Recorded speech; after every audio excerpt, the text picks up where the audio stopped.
Hi, everyone. This is Alicia Whatley with Kentucky Youth Advocates, and today I am stepping in to host today's episode of the Making Kids Count podcast. Happy to be here with all of our listeners. And before we jump into the bulk of our episode, talking to some young advocates who are on as guests today, I want to give a quick recap of where we are with all of the chaos of a legislative session in Kentucky. So, the 2025 Kentucky General Assembly has wrapped up their business for the year. It was a short 30-day session. They ended on March 28th. So, it's been a couple of weeks. The dust has settled. At KYA, we're really taking a minute to just reflect on what's happened, where our priorities ended up. We had several missed opportunities, some disappointments, as usually happens in terms of our Blueprint for Kentucky's Children priorities. Some things that kind of left us scratching our heads, wondering what happened with a few of our items. But we're also celebrating some really big wins, and we want to highlight that and talk about, what's happened that's great for kids and families in Kentucky this year. So all of our listeners out there, if you want to see sort of a full session download from our policy team here at KYA, we encourage you to check out our blog at kyouth.org to kind of see more about where everything ended up. And of course, you can take a look back at the bill tracker on our website, which will tell you the status of where everything kind of ended at the end of session there. And then looking ahead, we also are encouraging our folks around the state to join us at the next Blueprint for Kentucky's Children webinar. That's going to be coming up really soon on April 29th at 11 a.m. And during that time, we're going to be debriefing the 2025 policy priorities, including those wins and losses, and also some of the challenges that we encountered during the session.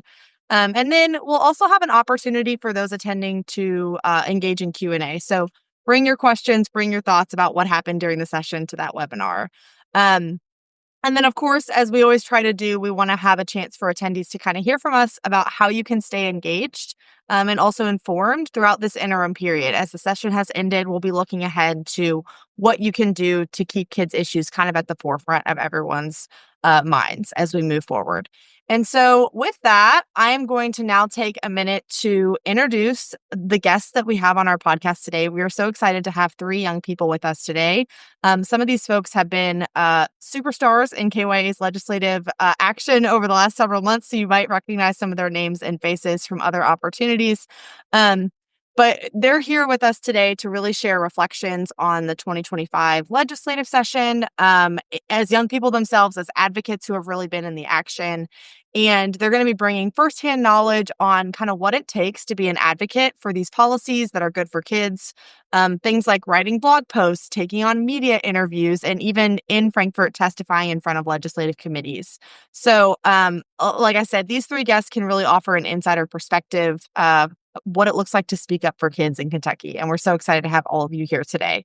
So I quickly want to run through here who's here, and then we'll really dive into the conversation. So first, we have Phoenix Berry with us, who is a member of KYA's 2025 Housing Policy Ambassadors cohort, and they're from Lexington. So welcome, Phoenix. Thank you for being here.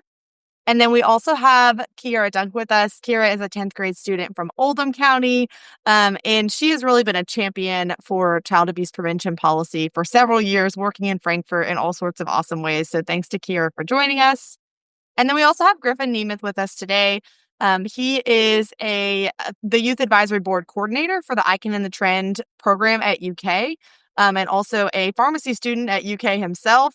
And we are really excited to have Griffin. He can kind of wear a couple different hats. He not only is leading the Youth Advisory Board, so training young people and students on how to be advocates, but also at the forefront testifying in Frankfurt himself as a young adult as well. So really excited to have all three of you all here. Thank you for joining us today. And with that, I want to just dive in and hear from you guys. And I think we'll start with Phoenix on this first question, then you can all have a chance to weigh in. So first, Phoenix, could you just tell us a little bit about your advocacy story, maybe kind of how you got started in this space? Absolutely. I would say that advocacy is like part of my blood. I feel like being a descendant from my enslaved ancestors, advocacy and organizing has just been something that's come very naturally. I've low-key been doing it since before I even knew it was called advocacy. I would always stand up for people, like, in school and, like, outside of school, whether that would be, like, friends or family. But, yeah, I've been doing it for a while now, and it's something that I find, like, a lot of pride in and a lot of joy into. Yeah, thank you for sharing about that. I think it's important to name that like we don't always even think of it as being advocacy, but just kind of standing up for an issue that you care about. So Phoenix, I know you're part of our housing policy ambassadors cohort. So do you want to share a little bit about why housing issues are important to you or kind of how you got into that housing advocacy space as well? Yeah, absolutely. So growing up, I have experienced a lot of like housing insecurity, whether that was like evictions or houselessness, like staying in shelters and hotels.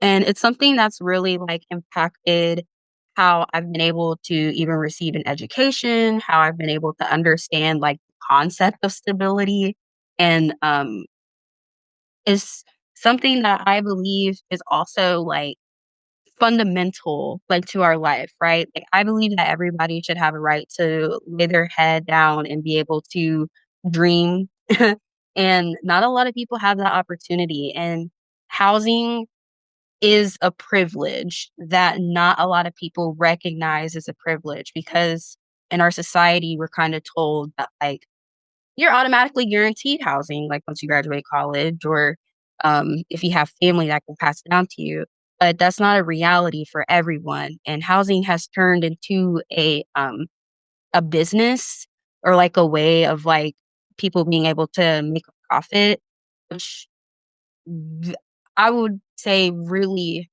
undervalues, like, humanity and just people in general because we're thinking about, like, the profit over, people being able to have a place to, like, rest and dream. So, to me, it's something that is vital to everyone's lives. I think most people that I talk to, like, a house or an apartment or a farm or something is part of their dream of, like, how they feel successful or how they feel stable. So it's something that's important, like, I would say to everyone, in my opinion. Yeah. Absolutely. Definitely an issue that we're seeing more and more across the state of Kentucky. Challenges with housing and housing stability and affordability, I think, are continuing to be like conversation points. And especially like, what does that look like for kids and living in a family setting? And how does that impact kids across the state? So we really appreciate that you've kind of taken the opportunity to be part of this housing policy cohort that we're leading as well to really get into the space and talk about it. So Kiera, I want to go to you next and hear kind of that first question of tell us a little bit about how did you get into the space of being an advocate, especially as our youngest guest on the podcast today, but also you've been in this world since I don't even know how young you were when you first started kind of being in Frankfurt. So tell us a little bit about that. So the first time I went to Frankfurt was when my mom brought me to advocate for a bill to license midwives. It ended up passing, which after seeing all the process and how a bill was made, I just fell in love with the process, but I wasn't really sure what I wanted to do. Well, after my family friend Cammy was severely abused, that got me into the issue of child abuse. And I realized how important it was for us to stand up for kids. So that's when I ended up writing Cammy's Law, and now I'm working on Fire's Law for that. Yeah, it's so amazing, especially to see somebody who's only a 10th grader now, and how much you've really done in the advocacy space. Really, I think setting an example for so many other kids across the state on how they can get involved. So you mentioned writing some bills or working specifically on a couple of bills, and do you want to just share a couple other like actions that you've done or things that you've done in your time as an advocate on these issues? How do you go about that? So with Cammy's Law, which I named in honor of my family friend Cammy, who was abused, I went and did meetings, advocated for the bill, and the bill basically made violent child abuse of a child under 12 a B felony because the story with Cammy was that her abuser, despite the fact that because of her injuries, she lost half of her brain, he got less than 5 years.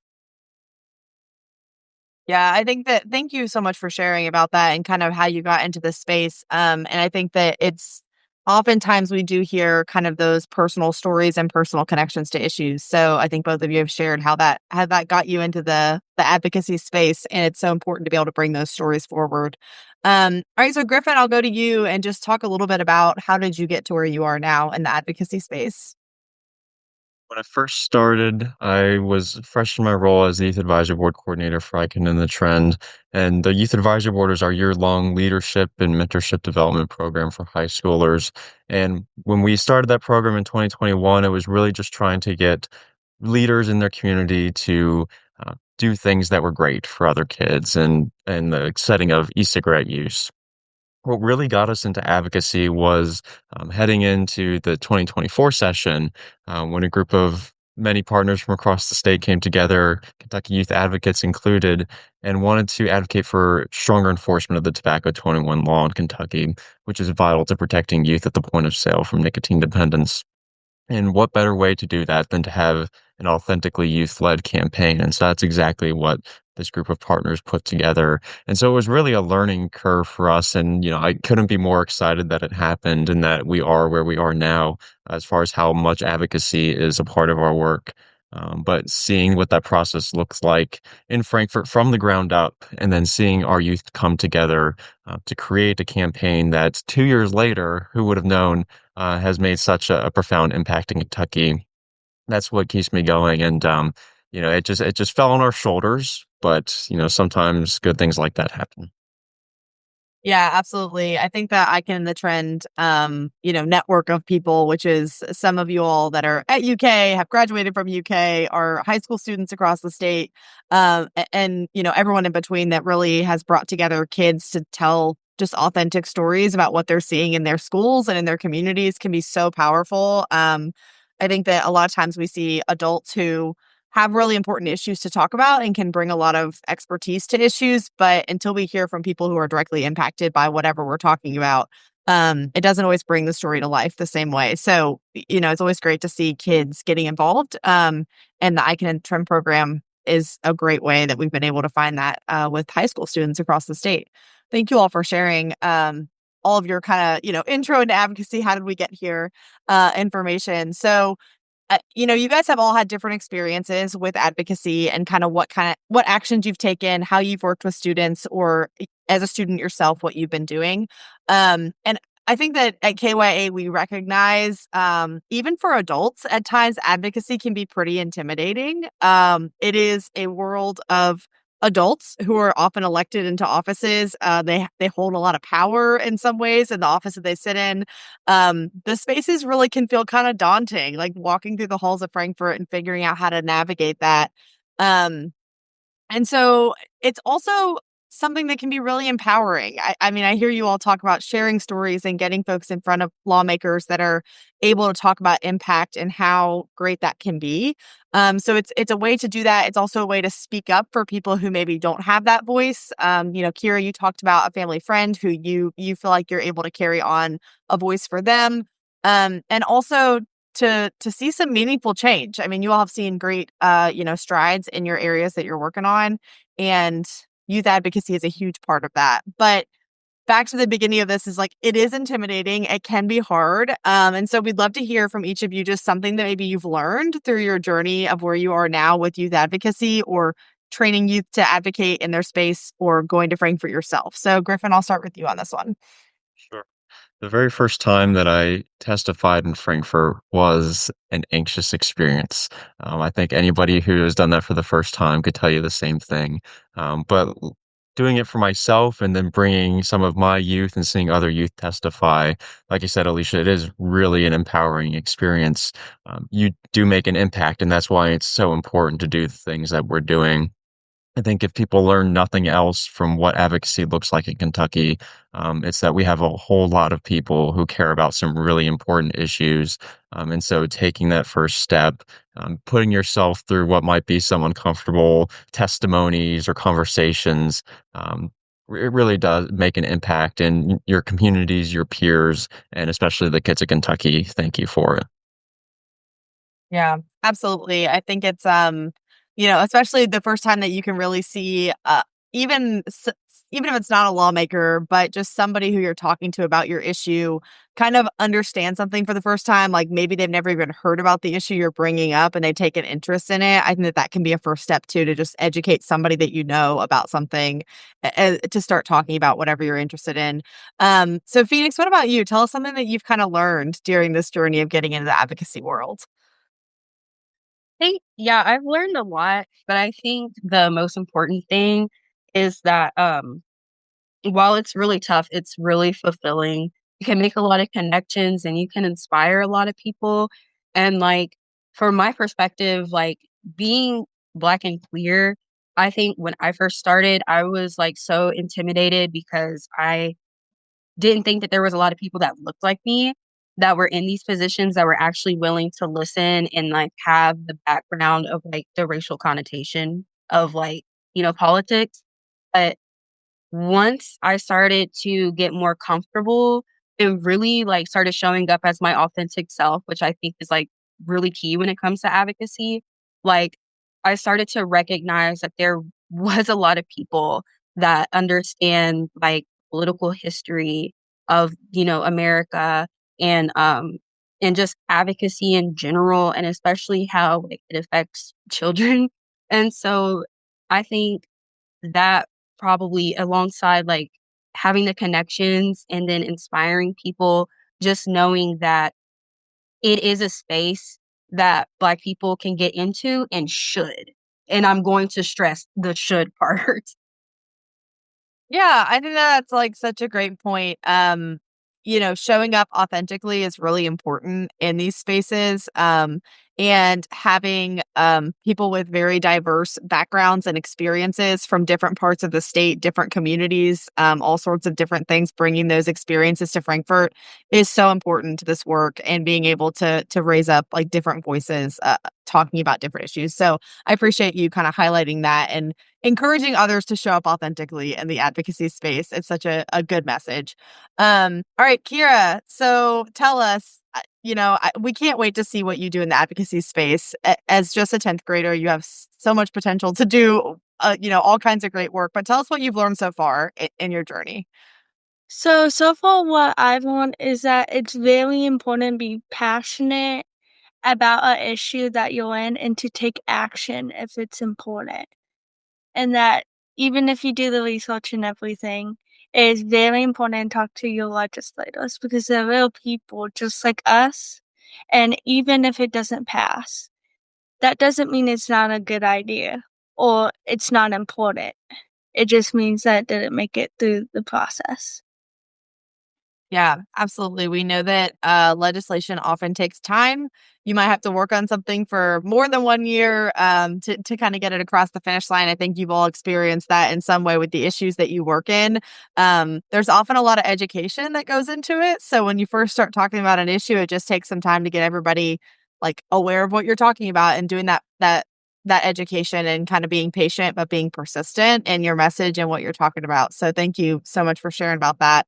And I think kind of our last big question for you all is you all kind of gave some tips in your last answer. What would you tell other people? What are some things that you think are helpful to know as advocates? But I want to see if anybody has kind of their number one tip for other young people who might want to get into this space, are looking for a way to make an impact in, could be at the state level, but even in their community. Do you have any tips or kind of first steps of how to get involved in the advocacy space as a young person? Um, does anybody have anybody can jump in first on that one if you have a thought there. Yeah, I can. I would say my number one advice is, and this is actually something that like I have never been told. So this might be new to people. So, but my number one advice is be ready to hold people accountable and be ready to be willing to hold yourself accountable. When it comes to advocacy work, there's a lot of things that when you start, you'll be confused. You'll be like, maybe this isn't how I would do something. That's 1000% okay.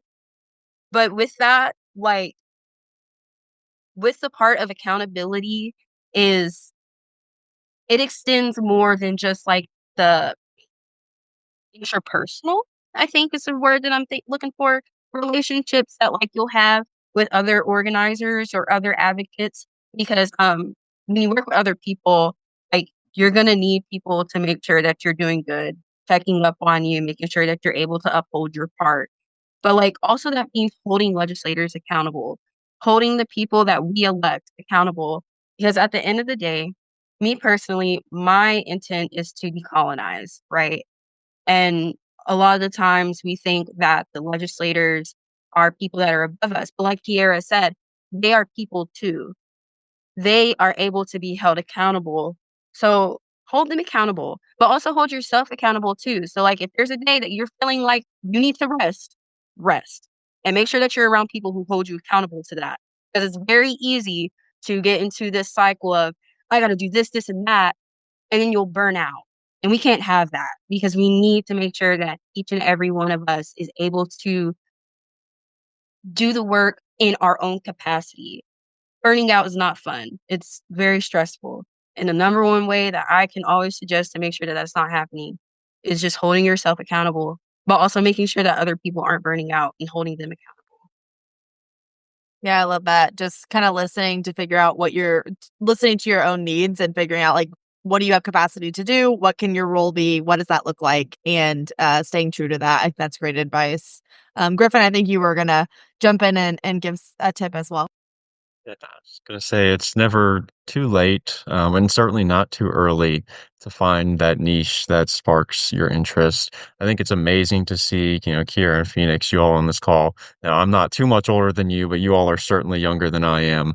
I wish that I cared so much about something that you all do when I was your age, but making sure that our young people feel empowered to take on that challenge. They see a problem in their community, they see a problem happening at the state or national level, you're never too small to start making a difference. And so I think it's fantastic that we have so many young advocates in these spaces.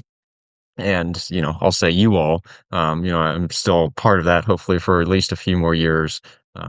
Seeing you all involved in these issues, I think makes the rest of us just do so much better at our work too. So take that stride, take that first step, and find somebody who can connect you to that issue that you want to make a difference for. Yeah, absolutely. I often hear folks telling young people like just figure out what you're passionate about, like what you are interested in that is kind of your thing that you want to work on. And that can change and that can also be lots of different things. It doesn't have to be one thing forever. So I think that there's a lot of opportunities there, but taking that first step is really important to get folks involved, get young people engaged in advocacy work.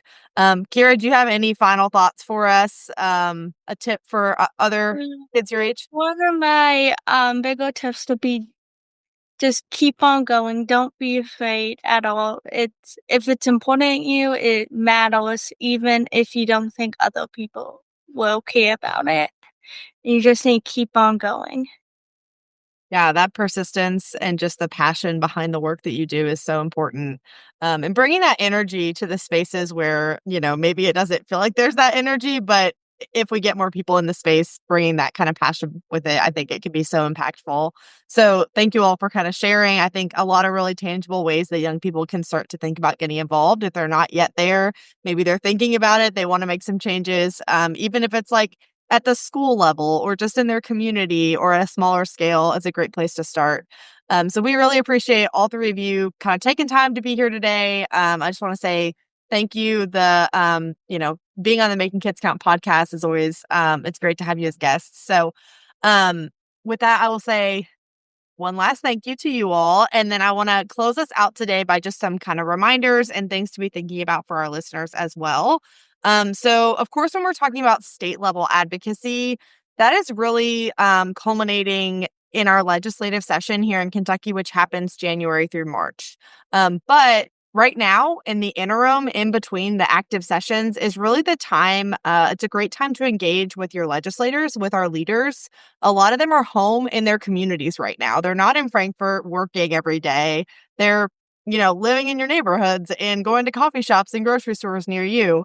So it's a great time to, If you don't know who that is, make sure you look it up and see who it is. If you've never met them, maybe reach out and see if they're willing to meet in their district near you, to talk and meet you as a constituent.